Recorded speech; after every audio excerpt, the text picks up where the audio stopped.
Ang mga kwentong ito ay hango sa totoong buhay. Simulan na natin to. Walang sabi-sabi. Agad lumabas si Tandang Jem habang hawak-hawak ang talibong na kanyang dala-dala. Nag-uusal ito bago lumabas ng pinto at animoy may hinawakan itong isang napakakintab na isang bato at yun ang bertud na kanyang tangan-tangan.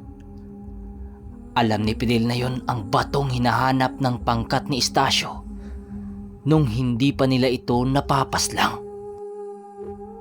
Yung lubid ng batong yun ay ipinilupot sa kanang kamay ng matanda kung saan nakalagay ang talibong.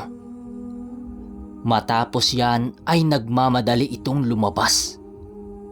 Fidel, isara mo ang pinto! Sigaw ng matanda at nagmamadaling lumabas. Isa't kalahating oras ang lumipas. Biglang bumaba ang tensyon sa paligid. Yung paghalakhak at pag-aangil sa labas ay biglang nawala. Hanggang sa nakabalik na ang matanda at pagod na pagod. Yung damit nito punit-punit at may mga sugat na animoy.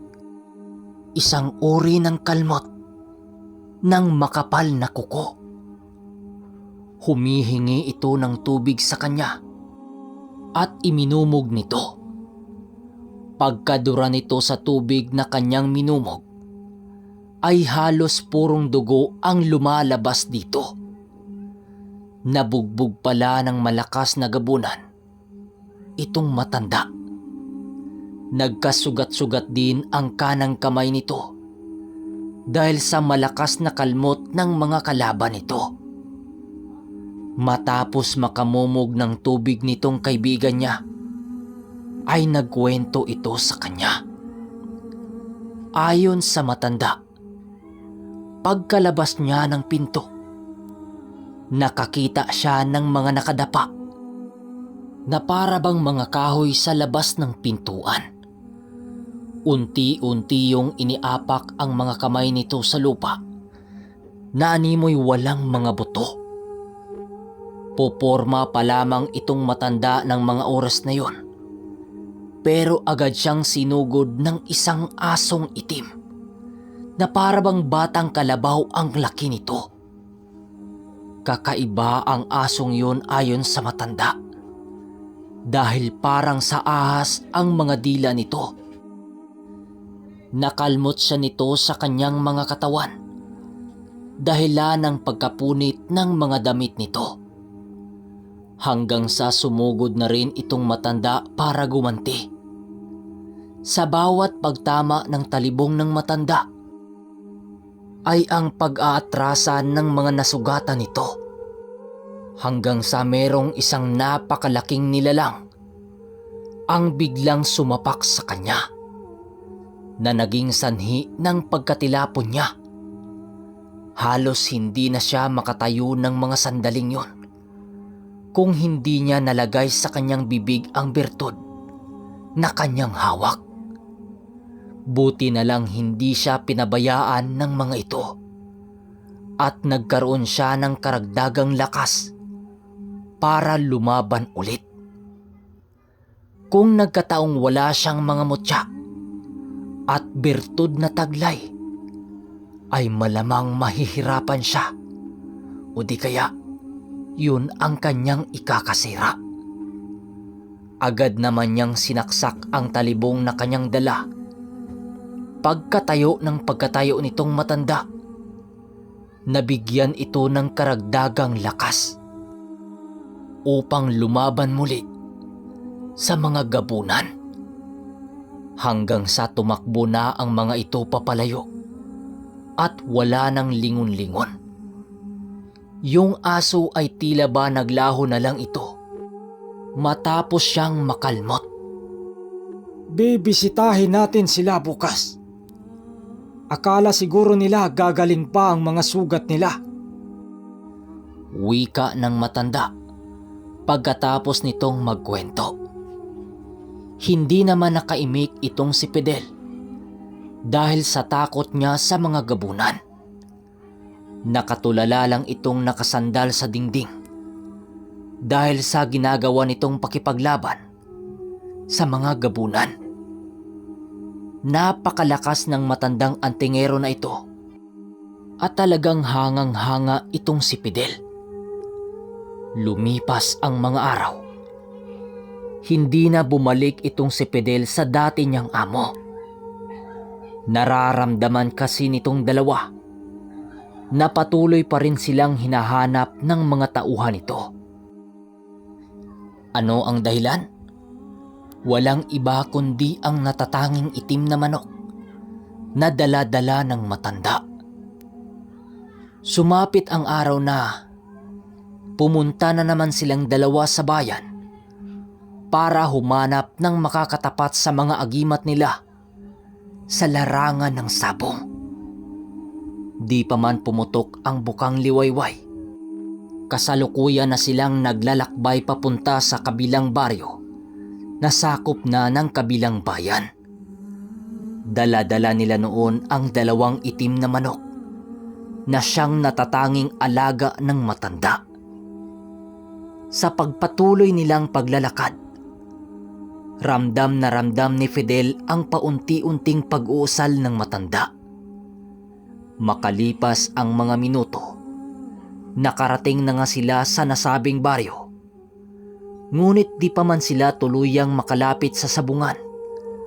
Nakasalubong nila ang mga taong nanggagaling sa sabungan. Dala-dala ang mga manok nito.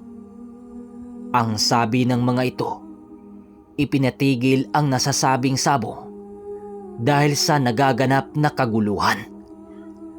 May isa umanong tao ang nasaksak ng hindi pa kilalang tao at kritikal ang inabot nito.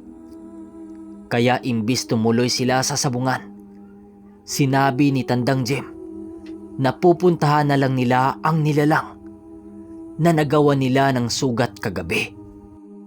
Pero pagdating nila sa bayang tinitindahan ng karne ng nagngangalang Ilyong, ay may benda na ito sa kanyang mga katawan, ultimo sa mga tiyan nito. Oh, wag na kayong mag-aksaya ng benda dahil maaagnas yang mga sugat ninyo. Wika ni Tandang Jim, nagigil.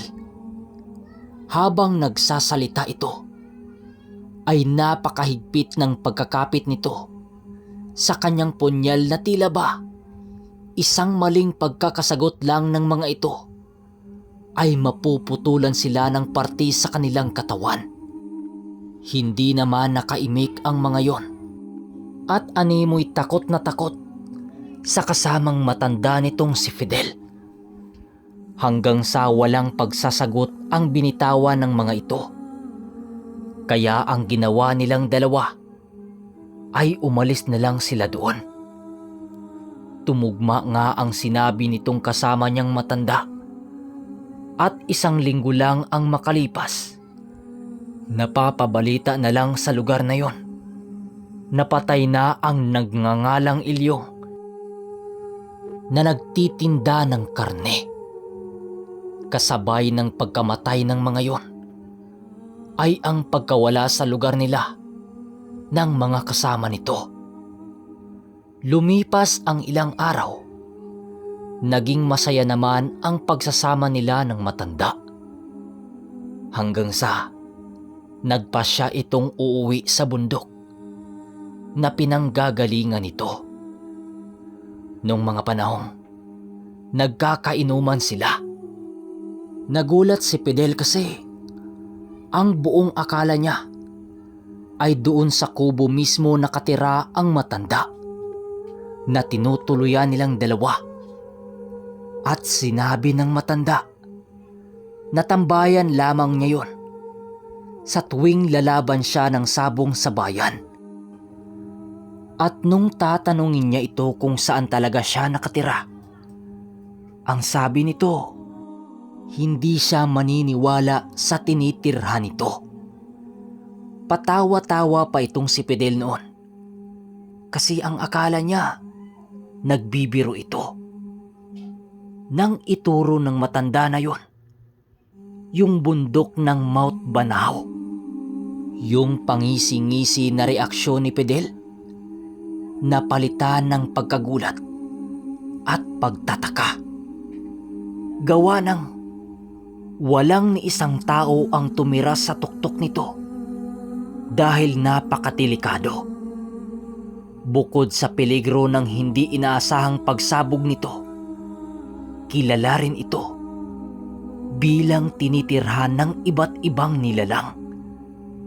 Iniiwasan ito ng mga tao dahil sabi-sabi na may mga diwatang nanliligaw sa lugar at mga itim na engkanto.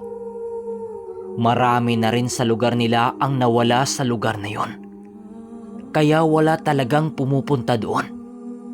Natulala ng ilang segundo itong si Fidel bago niya na itanong sa matanda na kung totoo ba nandoon siya nakatira. Tumatagay pa ng tuba yung matanda nang sagutin siya nito ng, "Oh, doon nga ako nakatira. Kung gusto mo, sumama ka sa akin." Sagot nito. Natahimik lang itong si Fidel kasi talagang nakakatakot ang bundok na yon. Dito pa lang, tumanggi siya sa alok ng matanda. Ang sabi niya, ayaw niya kasi delikado talaga ang bundok na yon. Pero tumawa lang ang matanda sa kanya. Tanong pa nito, "Engkanto, huwag mo silang katakutan. Mga kaibigan sila sa mga taong may mabubuting puso." Winiwika niya yan habang iniinom ang tubang na sa basong hawak niya. Hindi talaga kumpinsido itong si Fidel sa sinabi ng matanda. Kasi habang nagkukwento ito, tawa ito ng tawa. Nag-iinuman silang dalawa nun hanggang sa inabutan sila ng madaling araw. Ang dami nilang pinag-usapan tungkol sa pinagmula ng itim na manok na dala-dala niya. Marami din siyang nakuhang mga detalye sa lahat ng karga-karga niyang mga buhay na salita kontra sa malakas na mga gabunang aswang. Dalawa lang kasi silang nag-inuman sa kubo nun. Matapos ang inuman, nagyaya na ang matanda na matulog na sila. At habang tulog na tulog siya, nararamdaman niyang may animoy kamay na humawak sa noo niya. Umungol-ungol lang naman noon si Fidel hanggang sa nawala yung kamay kasi lasing na lasing siya. Kinabukasan, pagising niya, napabalikwas siya kasi nasa 3:00 ng hapon na pala yun. Nagpalinga-linga siya sa paligid at hinanap niya si Tandang Jem. Pero hindi na niya ito nakita pa. Sinubukan rin niya itong tawagin pero wala talaga. Hanggang sa bumalik siya sa kubo para tingnan ang mga gamit nito. Pero nakita niyang wala na doon yung mga gamit ng matanda. At doon niya napagtanto na umalis na nga ito. Habang iniisip niya ang mga sinabi ng matanda sa kanya kagabi, meron siyang nakitang mga simbolo sa dingding ng kubo nila. Bilang mga antingero, nakaugalian na nila ang mga ganong gawain para iparating nila ang kanilang ihahabilin sa kapwa nilang nagtatangan ng mga lihim na aral. Ang nakita niyang simbolo, isa itong hugis buwan at may 3 bituin na nakapaikot dito. Maligayang pagbalik mga ka-ermitanyo. Hindi tayo nakapag-upload ng halos 1 linggo dahil Namatay yung lolo ko, mga kaermitanyo. Marami akong ginawang bagay. Hanggang sa muli. Abangan nyo ang susunod na parte ng ating video. Maraming salamat. At huwag kalimutang mag-like.